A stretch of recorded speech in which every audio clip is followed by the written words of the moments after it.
In this video, we will learn how lighting your structures and other objects on your layout will improve its appearance. We have here the downtown Sherwood area with all the structures, but it's not very interesting because there's no lighting. Let's turn on the lights and see if that helps. Oh, so now we can see inside the structures. It appears that something's going on there.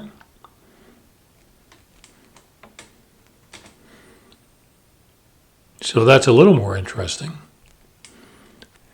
Adding lights to your structures and other objects on your layout will be much more dramatic at night. Let me show you. This is the layout the way it looks at night, with a little bit of daylight coming into the room. That's a reflection. And you see it's really not very interesting. But when you turn the lights on, suddenly your scene comes to life.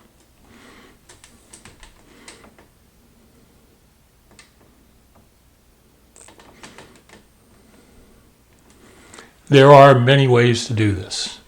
In this video, I'll show you a method that I use on this layout, and I hope you'll learn something from it and perhaps be encouraged to add this to your layout. So please stay tuned.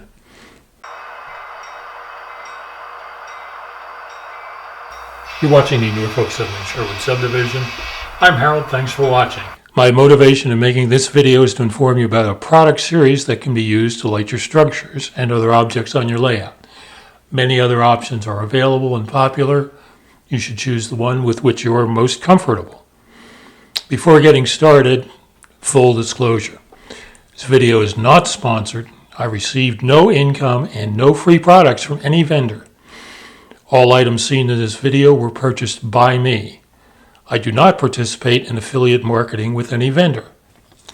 Like my other videos, if you see me mention a product or vendor, it is because I like, use, and recommend that product or vendor. This particular video demonstrates the use of the Woodland Scenics Just-Plug lighting system. During the video, I will display the manufacturer's suggested retail price for various components. Discounts are widely available at your local hobby retailer or favorite internet resource. It is a mistake to pay full MSRP for products in the Woodland Scenics Just-Plug lighting system. So without further ado, we'll commence to show you how it works. Before we discuss the individual components of the Just-Plug lighting system, I thought you want to see what's inside these structures. The station lights, you can see two lights inside. Those are stick-on lights.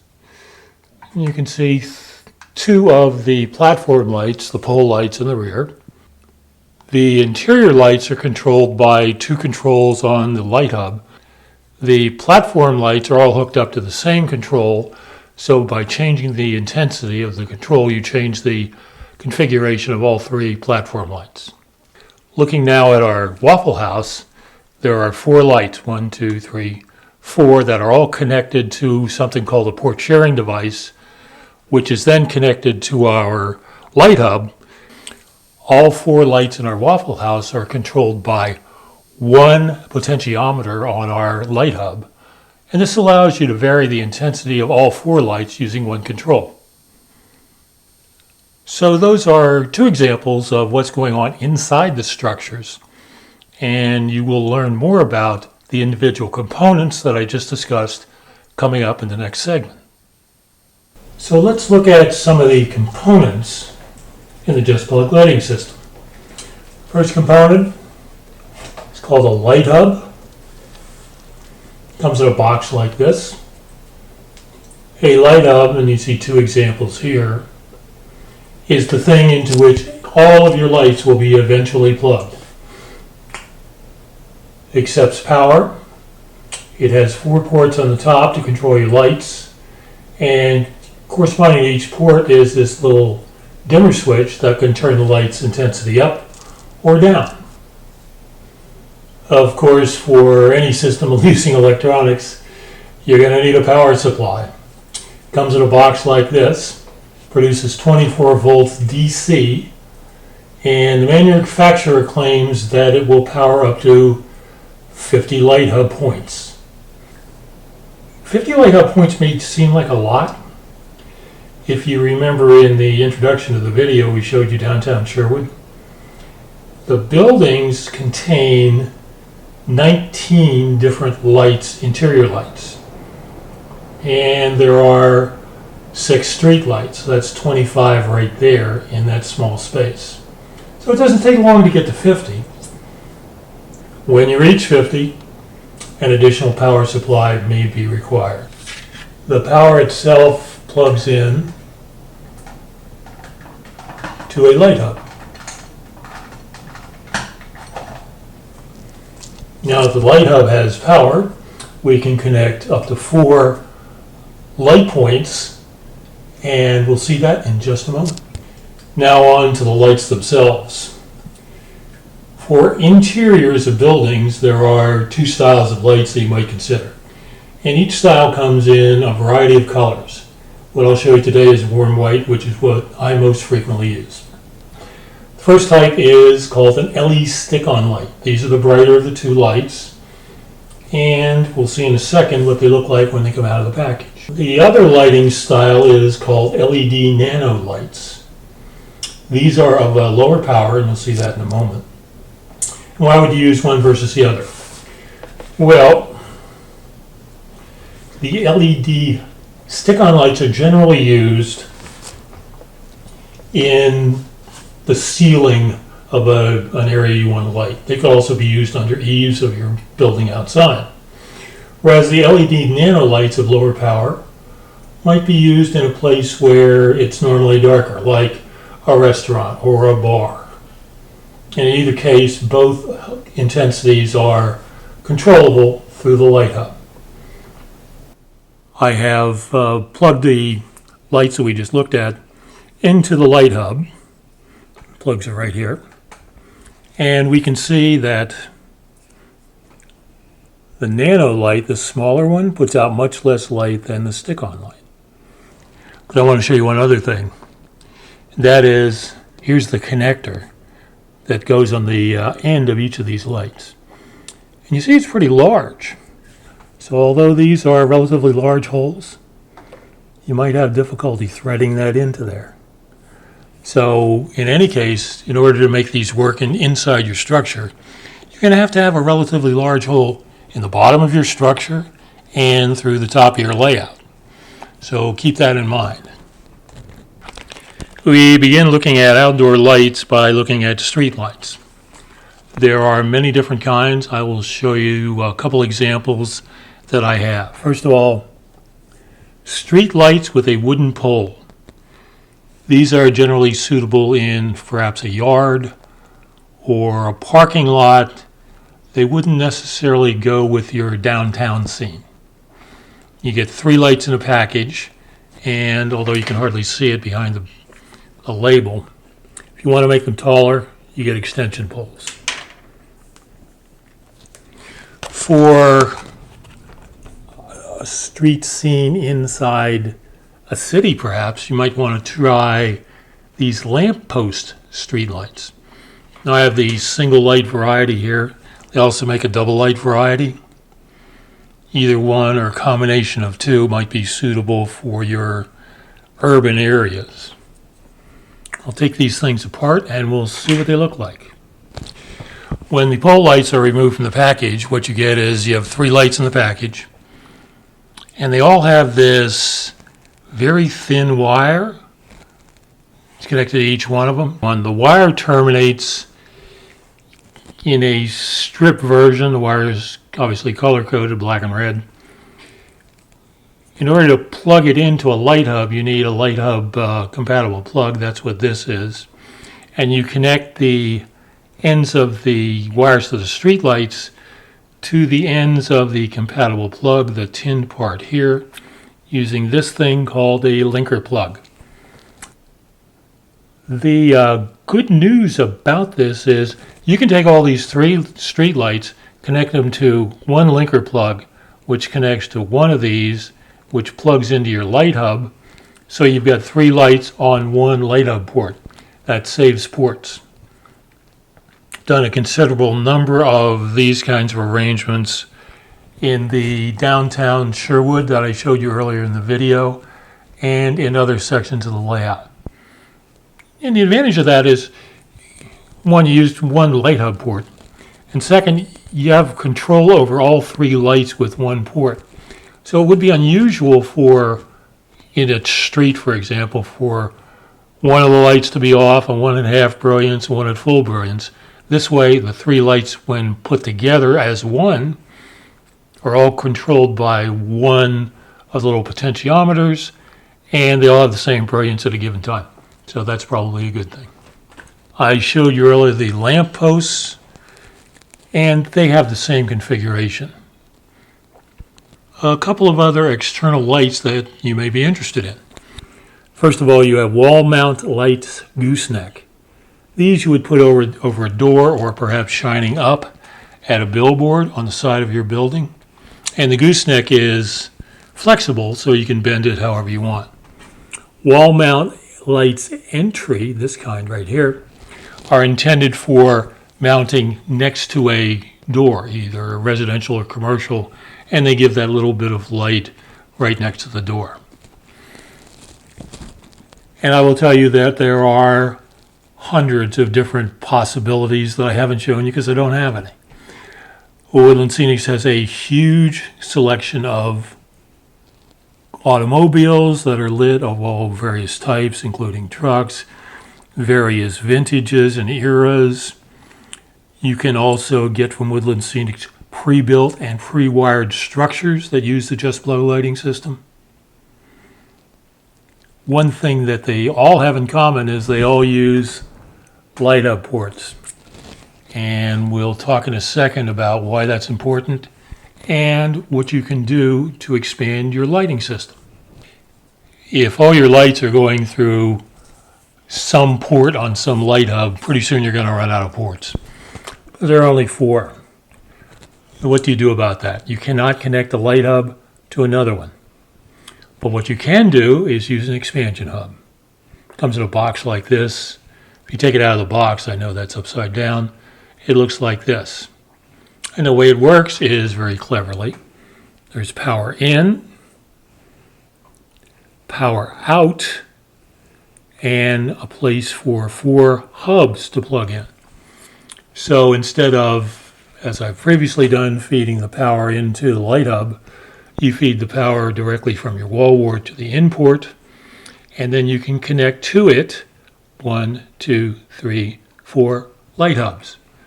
If you run out, you can use the out to connect to another expansion hub, which can connect to another 4 light hubs. So it's pretty expandable till you get to the power supply's limit of 50 lights. Another thing that is really very useful is this thing called a port sharing device. I'll that's the way the box comes. And it looks like something that's going to be major. This is what's inside. And push that back a little bit so you can see it. It's this little plastic box. It has 1 input and 1, 2, 3, 4 outputs, but it has no controls like a light hub would have. The way you would use this is, for example, in one of my structures, I have 4 LED stick-on lights inside the structure. If the port sharing device were not available, I would use 1, 2, 3, 4 ports on a light hub, and that would exhaust the light hub's capabilities. But because we have a port sharing device, what I have done is I took each of the 4 lights and plugged them into my port sharing device, took the output and plugged it into 1 outlet on my light hub. So that saved me 3 outlets. Light hubs aren't cheap. Port sharing devices are really useful for minimizing the number of light ports that you are using on your light hub. The stick-on lights have a 2-foot connecting cable that goes with them. So eventually you're going to end up with your light hub being more than 2 feet away from the lights it's supposed to be controlling. There are two ways to approach this, and you can use both. You can use connecting cables, or you can use extension cables. The difference is connecting cables have 2 male connectors. Extension cables have 1 male and 1 female connector, so it depends on the situation. If you don't want to go to the expense of buying the pre-made cables, you can make your own by buying extension wire. It's an insulated wire. I'll show it to you here in a second. Here it comes. Color-coded gray and black. It's interesting to note that all the lights that you can use this with, the cables from all the lights are red and black.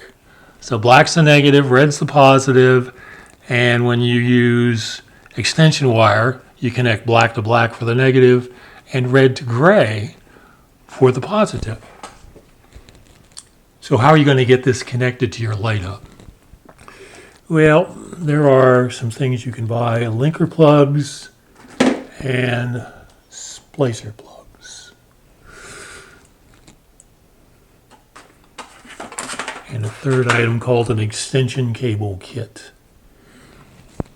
Splicer plugs are just the plugs, so you can connect 2 wires together, both of which have raw ends. Linker plugs are extension cable kits are used with extension wires. Linker plugs are used with connecting cables. And the difference is they come with a small set of plugs, either 2 male or 1 male and 1 female. So if you're going to go the route of making your own, you're going to need some of these 3 items so that you can actually connect the wire into your light hub. So how do we feel about the Just-Plug lighting system? Well, like anything else, it has advantages and disadvantages. The advantages that I can think of is Woodland Scenics would call this plug and play. And I say to that, sort of. I'll agree with the play part. Once you have everything connected, all you have to do is turn the power on and manipulate the little potentiometers in the light hub. Connecting the stuff, the plug part, is going to require you to be under the layout, routing wires. I know it's not fun. We have to do that all the time. If you have to make up your own wire rather than using the wire that I showed you, the expansion wires, then there are additional complications because you have to use linker plug, etc. It's just not as simple as the manufacturer would make you think it is. Secondly, and a significant advantage, you don't need to know electronics or electrical knowledge. You don't have to figure out what size wire to use. You don't have to figure out polarities. You don't have to figure out where to get your power. You don't have to figure out the value of resistors that go with the LEDs that you probably don't have either, so you're going to have to acquire those in any case. Soldering is not required, especially soldering under the layout, which, as I'm sure many of us know, is not a lot of fun. There are a wide variety of products available in N, HO, and O scales. More good news. The Just-Plug lighting system is available almost everywhere model railroad supplies are sold, and significant discounts beyond the manufacturer's suggested retail price are available. So a good solid system works great. However, there are some disadvantages. And you probably already figured this out. The cost is expensive. Even with the discounts that are available, this is not a free resource. There is a significant advantage to using it, but with simplicity comes cost, and the cost in some cases may be more than you want to spend. Maybe you don't care about lighting your structures. It's not a high priority for you. You have other things to do and you want to do those things. A lot of you probably have your own lighting system that you've built, understand, enjoy. It has features that the Just-Plug lighting system doesn't have. So stick with that. the best lighting system to use is the one you already have. Maybe you like doing electronic things like this. Maybe you enjoy figuring out resistor values and installing LEDs and getting them to work right. For those of you who like Arduino, this is not a substitute. Arduinos are truly programmable to do a whole bunch of things that the Woodland Scenics Just-Plug lighting system cannot do because there's no programming involved. The only thing that will come close, which I didn't show because I don't have any, is called a light sequencing hub, which is just like a light hub, except there's a little timer in there so it can turn various lights on and off based on a time, like a lot of people use Arduinos for. But that's it. It doesn't come close to the Arduino in terms of flexibility, and it's probably more expensive than using an Arduino. So if you use Arduinos right now, do not think of this as a substitute. That's everything I have to say. If you have any questions about the system, you can, of course, contact the manufacturer or look on their website. If I can help you with any questions, please leave a comment below, and I'll do the best I can to get back to you. Thanks for watching.